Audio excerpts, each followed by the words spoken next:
এইভাবে কাজ করলে আর কষ্ট হবে না। আমার সাপ্তাহিক কাজ ম্যানেজ করার সিক্রেট, আমি কিভাবে একাই সব সামলাই জানলে কিন্তু অবাক হয়ে যাবে বন্ধুরা। নমস্কার বন্ধুরা, তোমাদের সবাইকে স্বাগত আমার আজকের ব্লগে।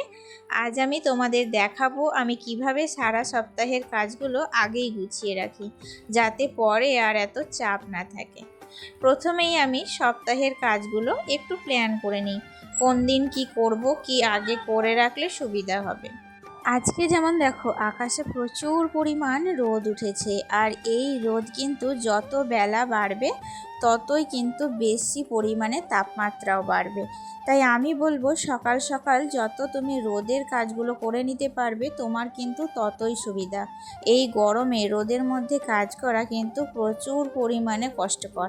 তাই আমি বলবো সকাল সকাল রোদের মধ্যে যে কাজগুলো থাকবে সেগুলো আগে সেরে নেবে, তারপর রান্নাবান্না করে সারা দিন তুমি ঘরের ভিতরে কাজ করো, তোমার কিন্তু কোনো রকম অসুবিধা হবে না। আজ আমি সকালবেলায় এসেছিলাম ছাদে, আর আমার সাপ্তাহিক কাজ প্রথমেই হচ্ছে ছাদটাকে পরিষ্কার করা। তো সপ্তাহের একটা দিন যদি আমি ছাদটাকে ঝাড় দিই তাহলে কিন্তু আমার ছাদ সব সময় থাকবে পরিষ্কার পরিচ্ছন্ন। আর কি হবে, বর্ষাকালে সামনে বর্ষায় আমার প্রচুর অসুবিধা হয়েছিল, আমি দেখেছিলাম লক্ষ্য করে। এত পরিমাণে বর্ষা হয়েছিল যে গাছের প্রত্যেকটা গোড়ায় গোড়ায় কিন্তু জল জমে গোটা ছাদে একেবারে শ্যাওলা করে নষ্ট হয়ে গেছিলো ছাদটা। তো সেইটা তো পরিষ্কার করতে অনেক সময় লেগে গেছে। তাই আমি এবছর ঠিক করেছি প্রত্যেকটা কিন্তু সপ্তাহের একটা দিন আমি এমন একটা দিন ঠিক করে রাখবো যেদিন আমি ছাদ পরিষ্কার করব। তো সপ্তাহে একদিন যদি ছাদটাকে পরিষ্কার করে রাখা হয় তাহলে ছাদ এক সপ্তাহে যত রকমের পাতা পড়ে থাকবে, শুকনো পাতা সমস্তটাই কিন্তু একদিন ঝাড়ু দিয়ে সেগুলো ফেলে দেওয়া হবে। তো সপ্তাহে একটা দিন ঝাড় দিলে ছাদটা খুব সুন্দর পরিষ্কার থাকবে, ছাদটা ভালো থাকবে। আর তারপরে যেগুলো কাজ হচ্ছে এই যে দেখো, এখন চলে এসছে আমি কালকের বিকেলের জামা কাপড়গুলো প্রচণ্ড তো পরিমাণে এখন গরম হচ্ছে, তো দুপুরের পর থেকে ছাদের উপরে কিন্তু আর থাকতেই পারা যাচ্ছে না। এমনকি দোলতলাতেও যে গুছিয়ে একটু কাজ করব বিকেলের দিকে সেটাও সম্ভব হচ্ছে না। তাই এই যে জামা কাপড় গোছানো, ভাঁজ করা, আলনা গোছানো, এই সমস্ত কাজ এখন সকালের দিকেই কিন্তু আমি সেরে নিচ্ছি। একেবারে দেখো 3তলা থেকে শুরু করেছি, তারপর দোতলার কাজ, আর তারপরে যাব একতলায় গিয়ে সারাদিন রান্না বান্না, ঘর গোছানো, এটা ওটা সব রকম করব। আর এখন যেটা আমি তোমাদের সাথে শেয়ার করব সেটা কিন্তু খুবই দরকারি একটা টপিক। সারা সপ্তাহের বাজার ফ্রিজে কিভাবে ঠিকভাবে রাখবো, আর এতে আমাদের সংসারে কি কি লাভ হতে পারে। আমরা অনেকেই একসাথে সপ্তাহের বাজার করে আনি, কিন্তু ঠিকভাবে না রাখলে সবজি নষ্ট হয়ে যায়। তাই আজ বলছি খুব সহজ কিছু টিপস কিভাবে সবজি সংরক্ষণ করবে। প্রথমেই বাজার থেকে আনা সবজিগুলো একবার চেক করে নেবে, যেগুলো নরম বা পচা সেগুলো আলাদা করে ফেলে দিয়ে তারপর বাছাই করা সবজি ধুয়ে একদম ভালো করে সেগুলোকে ধুয়ে শুকিয়ে নেবে। তো ভেজা থাকলে কিন্তু তাড়াতাড়ি নষ্ট হয়ে যেতে পারে। তো এবার আলাদা আলাদা করে সবজিগুলো ভালো করে আলাদা আলাদা জায়গায় গুছিয়ে রেখে দেবে। তো আলু আর পেঁয়াজ এটা কিন্তু ফ্রিজে না রাখাই ভালো, হ্যাঁ। আর টমেটো, গাজর এসব কিন্তু আলাদা আলাদা জায়গায় রেখে দেবে। তো এতে সংসারের কি লাভ, তো প্রথমত সময় বাঁচে, প্রতিদিন বাজারে যেতে হয় না। দ্বিতীয়ত টাকা বাঁচে, কারণ সবজি নষ্ট হয় না, অপচয় কমে। আর তৃতীয়ত কাজ সহজ হয়, ফ্রিজ খুললেই সব গোছানো পাওয়া যায়, রান্না করতেও সুবিধা।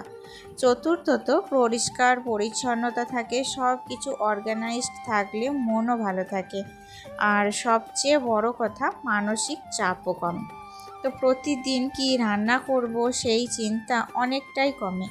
তো একটু নিয়ম মেনে যদি ফ্রিজে সবজি রাখো তাহলে পুরো সপ্তাহটা অনেক সহজ আর সুন্দরভাবে কাটানো যায়। তোমরা যদি এই টিপসগুলো ফলো করো দেখবে তোমাদেরও সংসার আরও গোছানো, আরও সুন্দর হয়ে উঠবে। তোমাদের সাথে দেখো কথা বলতে বলতে আমার কিন্তু সবজি কাটা, রান্না করা প্রায় অর্ধেক কমপ্লিট হয়ে গেছে। আজকে রান্না করেছিলাম দেখলে ছুটি ভাজা, কারণ আমার ফ্রিজে প্রচুর পরিমাণে কিন্তু সজনে ডাঁটা হয়ে গেছে। এবারই ও বাড়ি থেকে প্রচুর পরিমাণে ডাঁটা দিয়ে গেছে, তো সেগুলোকে কি করব, প্রত্যেক দিন কিন্তু আমি একটু একটু করে ভাজা খেয়ে নিচ্ছি।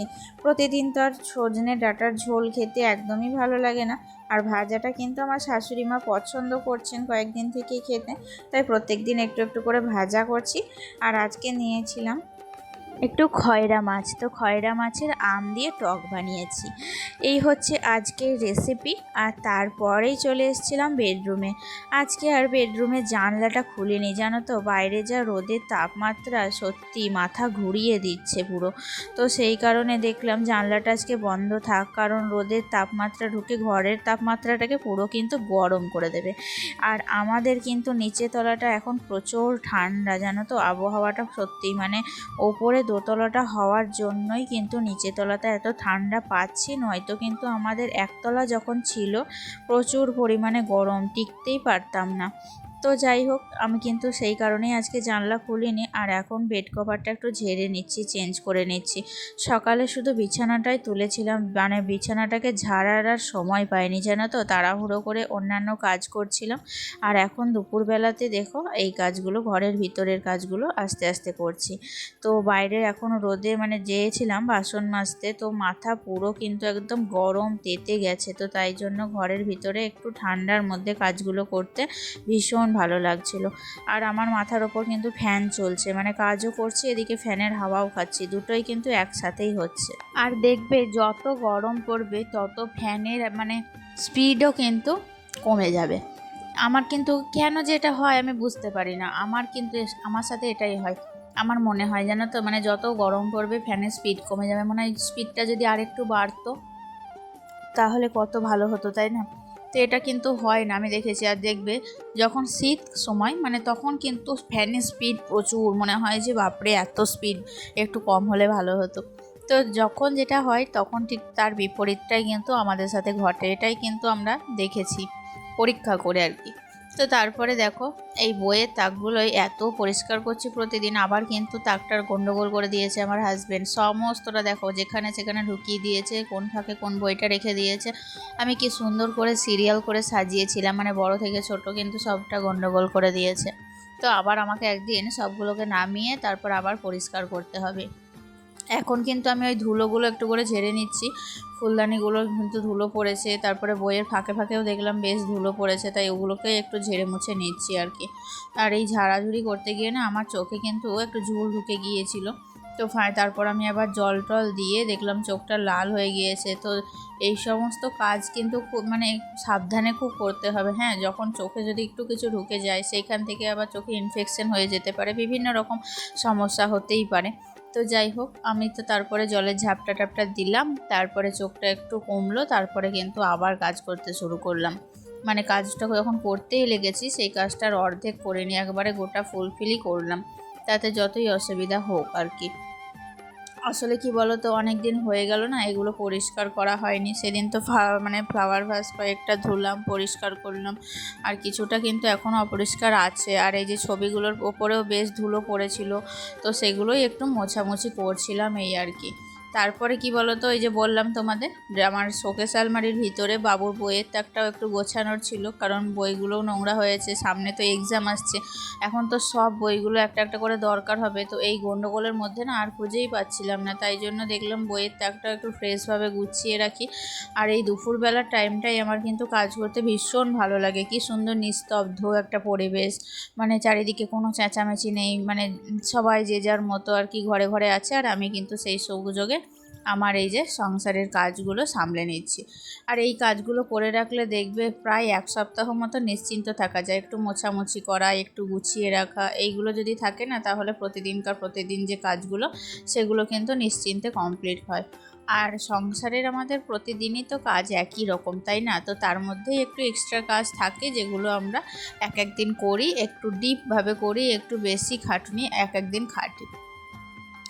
আর এদিকে দেখো আমার ঠাকুর ঘরটা কিন্তু কি সুন্দর করে সকালবেলায় পুজো করেছিলাম, তো এখনও কিন্তু খুব সুন্দর হয়ে রয়েছে। তো সেটাই তোমাদের সাথে শেয়ার করছি। দেখো আমি দেখলাম যে ঠাকুর ঘরটাকে একটু নতুন করে সাজিয়েছি, তাই তোমাদের সাথে শেয়ার করাও হয়নি, তাই তোমাদেরকে একবার দেখিয়ে দিলাম। আর তারপরে অনেকগুলো কালকে ঝড়ে আম পড়েছিল, তো সেই আমগুলোই কিন্তু এখন আমি মেখে নেব, কারণ আম মাখা খেতে আমি ভীষণ ভালোবাসি। তো মিক্সার গ্রাইন্ডারে একটুখানি পেস্ট করে নিয়ে সেটাই এখন বসে বসে খাবো। এটাই হচ্ছে আজকে দুপুরের আমার প্ল্যান। রান্নাবান্না সব কমপ্লিট, কাজকর্ম কমপ্লিট, এখন বসে বসে একটু আম মাখা খাবো। আমার মতো তোমরা কারা কারা আম মাখা খেতে ভালোবাসো আমাকে অবশ্যই কমেন্ট করবে, আর আজকের ভিডিওটি কেমন লাগলো সেটাও জানাবে। তাহলে আজকে এই পর্যন্তই, দেখা হচ্ছে নেক্সট ভিডিওতে। টাটা।